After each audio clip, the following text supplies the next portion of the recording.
Ada seorang lain yang bernama Ananias. Ia beserta istrinya Safira menjual sebidang tanah. Dengan setahu istrinya, ia menahan sebagian dari hasil penjualan itu, dan sebagian lain dibawa dan diletakkannya di depan kaki rasul-rasul. Tetapi Petrus berkata, Ananias, mengapa hatimu dikuasai iblis, sehingga engkau mendustai Roh Kudus dan menahan sebagian dari hasil penjualan tanah itu? Selama tanah itu tidak dijual, bukankah itu tetap kepunyaanmu? Dan setelah dijual, bukankah hasilnya itu tetap dalam kuasamu? Mengapa engkau merencanakan perbuatan itu dalam hatimu? Engkau bukan mendustai manusia, tetapi mendustai Allah. ketika mendengar perkataan itu, rebahlah Ananias dan putuslah nyawanya. Maka sangatlah ketakutan semua orang yang mendengar hal itu. Lalu datanglah beberapa orang muda. Mereka mengapani mayat itu, mengusungnya keluar dan pergi menguburnya. Kira-kira 3 jam kemudian, masuklah istri Ananias. Tetapi ia tidak tahu apa yang telah terjadi. Kata Petrus kepadanya, Katakanlah kepadaku, dengan harga sekiankah tanah itu kamu jual? jawab perempuan itu. Betul sekian.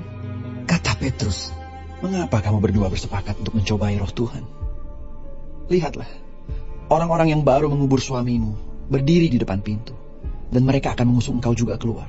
lalu rebahlah perempuan itu seketika itu juga di depan kaki Petrus, dan putuslah nyawanya. Ketika orang-orang muda itu masuk, mereka mendapati dia sudah mati. Lalu mereka mengusungnya keluar dan menguburnya di samping suaminya. Maka sangat ketakutanlah seluruh jemaat dan semua orang yang mendengar hal itu. Dan oleh rasul-rasul diadakan banyak tanda dan mujizat di antara orang banyak. Semua orang percaya selalu berkumpul di Serambi Salomo dalam persekutuan yang erat. Orang-orang lain tidak ada yang berani menggabungkan diri kepada mereka. Namun mereka sangat dihormati orang banyak. Dan makin lama, makin bertambahlah jumlah orang yang percaya kepada Tuhan, baik laki-laki maupun perempuan.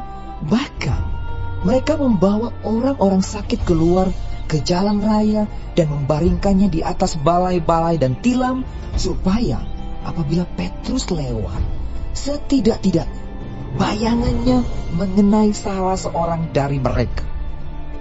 Dan juga orang banyak dari kota-kota di sekitar Yerusalem datang berduyun-duyun, serta membawa orang-orang yang sakit dan orang-orang yang diganggu roh jahat. Dan mereka semua disembuhkan.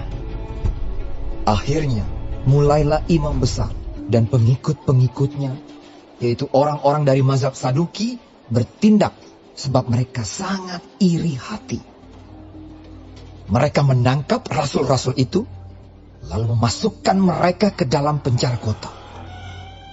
Tetapi waktu malam, seorang malaikat Tuhan membuka pintu-pintu penjara itu dan membawa mereka keluar. Katanya, Pergilah, berdirilah di bait Allah, dan beritakanlah seluruh firman hidup itu kepada orang banyak. mereka mentaati pesan itu.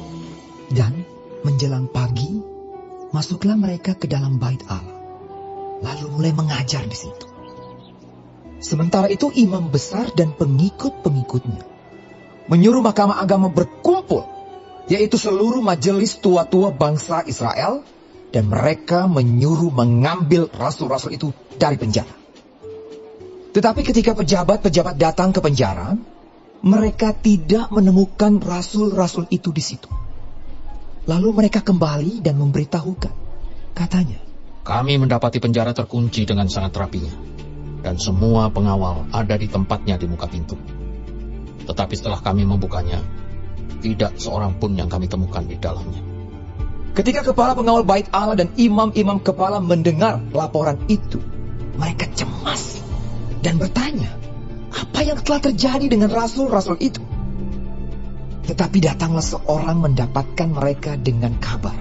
Lihat, orang-orang yang telah kamu masukkan ke dalam penjara ada di dalam bait Allah, dan mereka mengajar orang banyak.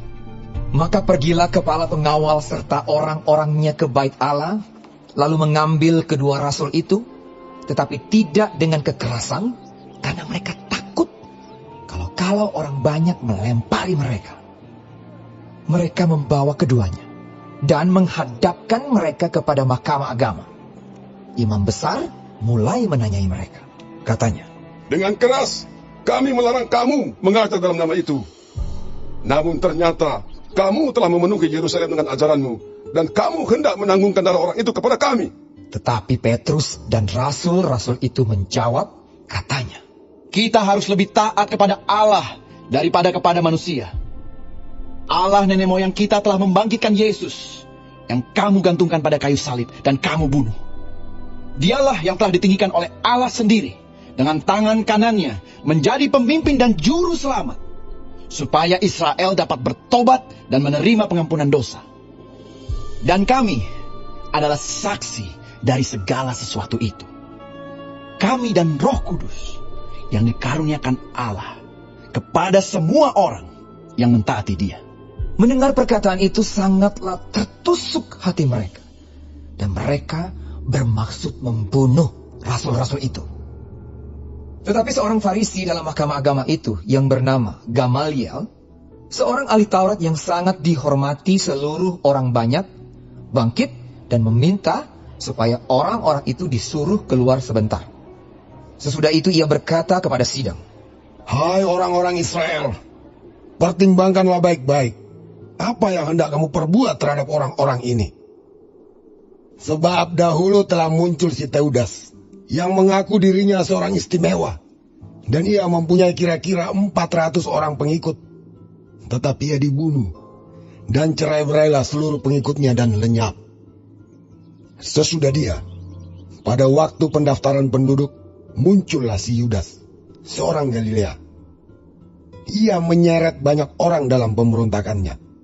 Tetapi ia juga tewas dan cerai-berailah seluruh pengikutnya. Karena itu aku berkata kepadamu, janganlah bertindak terhadap orang-orang ini. Biarkanlah mereka. Sebab jika maksud dan perbuatan mereka berasal dari manusia, tentu akan lenyap. Tetapi kalau berasal dari Allah, kamu tidak akan dapat melenyapkan orang-orang ini. Mungkin ternyata juga nanti bahwa kamu melawan Allah." nasihat itu diterima. Mereka memanggil rasul-rasul itu, lalu menyesah mereka dan melarang mereka mengajar dalam nama Yesus. Sesudah itu mereka dilepaskan. Rasul-rasul itu meninggalkan sidang mahkamah agama dengan gembira, karena mereka telah dianggap layak menderita penghinaan oleh karena nama Yesus. Dan setiap hari mereka melanjutkan pengajaran mereka di bait Allah dan di rumah-rumah orang, dan memberitakan Injil tentang Yesus yang adalah Mesias.